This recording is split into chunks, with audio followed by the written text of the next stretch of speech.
You all know what my favorite book is. Charlie and the Chocolate Factory, published by Roald Dahl. Although if you're part of like the 9 people who still watch my channel, you should be able to deduce that based on my track record. Willy Wonka has been kind of my big break as of recent. The 1971 film has become my most favorite film ever. I don't think that it's critically the best movie ever, but it is my personal favorite. And one thing I can't help but find funny is that Wonka has had more movie adaptations than any single book has ever spawned, at least that I know of. There's the 1971 film, there's the Disastrophe 2005 film, there's the lukewarm Tom and Jerry crossover, and there's even a prequel film coming soon. I can't help but find it admirable that Wonka has been around the cinematic block so many times. Ironically enough, the book sequel actually never got a movie. I've heard it is getting a cartoon on Netflix, but considering the state of Warner Brothers and Netflix in terms of animation recently, yeah, I kinda doubt they'll make it. Willy Wonka has had more than movies though. Games, toys, other types of books, and even an entire freaking candy company. Yes, you heard me correctly, there used to be a real-life Wonka candy company owned under Nestle, who axed it in 2015 because they wanted to follow on the false promise of pursuing more healthy products. Considering this is Nestle we're talking about, I can only assume that this is some dumb excuse they pulled out of a hat in order to save money that they already have way too much of. However, back when the company was alive, it was huge. Nerds, Laffy Taffy, bottle caps, and other classic Western candies all had the Wonka name slapped onto them. Willy Wonka used to be this big, dominant force that you would see everywhere during the 2000s and early 2010s. After the turn of the decade, though, everyone kinda forgot about it.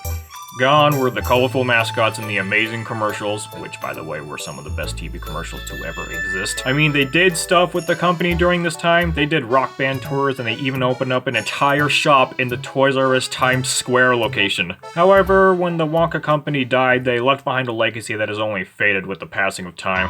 Seriously, there is so much stuff that this company did that has almost entirely faded from public memory. Remember that terrible iceberg video I did a while back? Well, I could make an entire iceberg video just off of the stuff left behind the Wonka company. Heck, if I remember correctly, half of the stuff on my old iceberg was stuff relating to the Wonka company. The saddest part is that a lot of media and memorabilia from the company have become lost, and likely to remain that way for the rest of the time.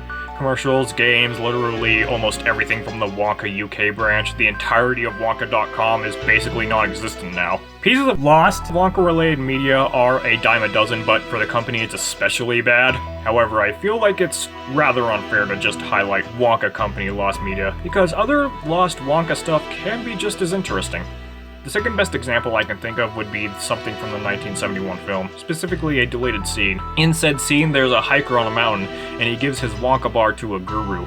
The guru gets butthurt because he didn't get a golden ticket and says, and I quote, "Life is a disappointment." This scene didn't do too well with initial screenings, which is why it was cut. Only scripts of it have resurfaced, but anything from the actual scene has yet to surface online. Of course, this is just part of a film. What if I told you that there is an entire feature-length Willy Wonka film that is considered lost media? I think we all know the holy quadrilogy of Wonka movies. The 1971 film with Gene Wilder, the 2005 film with Johnny Depp, the Tom and Jerry film with J.P. Carlayak, and the 2023 film with Timothee Chalamet. However, there is a fifth film, one that only few have heard about or even remember. One that is currently lost, with only bits and pieces of it having surfaced to the internet. And it goes by the oh-so-memorable name of Kalle och Chokladfabriken. I am so sorry for butchering that. And for the sake of making myself look less like an idiot, I will be referring it to simply as Kalle. Kalle was a feature-length TV movie that premiered exactly on November 15th, 1983, and it was a Swedish film adaptation of Charlie and the Chocolate Factory. I think the most striking thing you're going to see right off the bat is the art style. Everything is wavery and almost squishy, and the characters' facial expressions are heavily exaggerated. It's an art style that feels strange. If you want me to be honest, the entire movie just gives off strange vibes, like something completely out of this world. I mean, it kind of is, considering this was made entirely in Sweden, but still. The movie is a clip show. One 206-minute-long clip show chronicling Charlie's misadventures. They have some special effects in there, like a fancy intro with wavy text that takes place in space for some reason, and some special effects throughout, but for all intents and purposes, it is a clip show. Also, there's an intro with some guy. I don't know who this is, but I can only assume it's either the narrator or the illustrator. I tried putting what he says through Google Translate, and I'll just let Google Translate speak for itself on this matter. The Chocolate Factory again, the real mysteries and I change. It's Stranger Things that show you how a little about Willy Wonka. Dude, Google Translate sucks and blows! Anyway, we don't have the full movie to 100% confirm this, but I can assume that the rest of the film follows the exact plot to the book. It is legitimately difficult to tell considering how, number one, a crap ton of this film is lost, and two, the entire thing is in Swedish. However, I am fairly confident that this is mostly a one-to-one recreation of the original book, with one supporting piece of evidence. There are copies of the original book with the same kind of illustrations as seen in this film. Speaking of the film, there are 10 minutes of surviving video on YouTube showing everyone in the Wonka Vision Room. I tried putting the first minute of it into Google Translate, and all that came out was Lonely Companion Birch Table. The couple of things we can witness in this scene include Wonka uses his hat for an example on how the Wonka Vision machine works. A bunch of chocolates fly across the screen for no reason. Mike runs up to the Wonka Vision machine with no less than a whole Glock, and Wonka hands out Wonkavite, which is a thing in the Willy Wonka universe. It was seen in the original book's sequel, Charlie and the Great Glass Elevator, which was released about 11 years before this movie came out.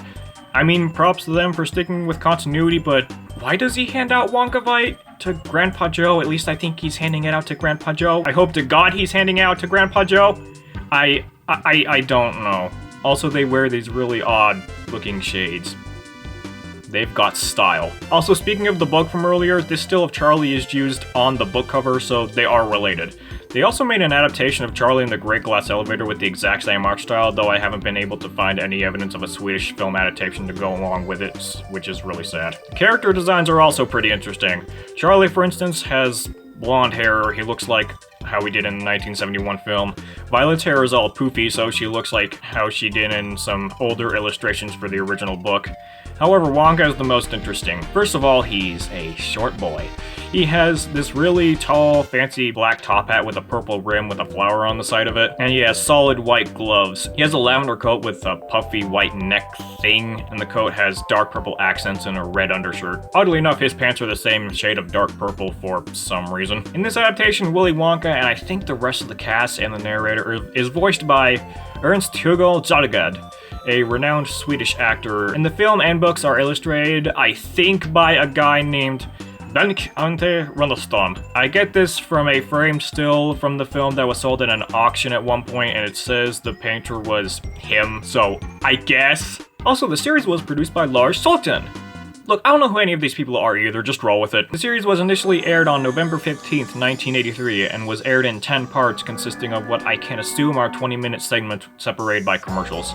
And it aired through the Sveriges Television AB broadcasting service. In 1996, Carlton Home Entertainment Sweden released the series on VHS in 2 parts, and they would continue to sell these up until 2002. 2002? My birth year? Are you freaking kidding me? Copies of these VHSs seem to be very uncommon, as there don't seem to be a lot of people who currently own copies. Sveriges Television used to have the entire thing up on their website, but sadly sometime during the late 2010s they deleted it.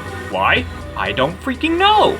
Maybe because their rights to the book and characters expired, so they couldn't legally have it anymore. Either that or they didn't want it taking up space, so they deleted it without giving a crap. And I'm not joking when I say this either. I've tried using the Wayback Machine on the Sveriges Television website and I couldn't find it, at all. Even before the supposed time where they purged it. And this is Willy Wonka we're talking about, so that could legitimately be the case. Either way, most of the film is lost, and now all we can do is pray that a respectable lost media junkie in Sweden finds a VHS copy in a yard sale somewhere and is able to convert the entire thing into a video and upload it online. You wanna know the saddest part about all this? This is an official Willy Wonka movie.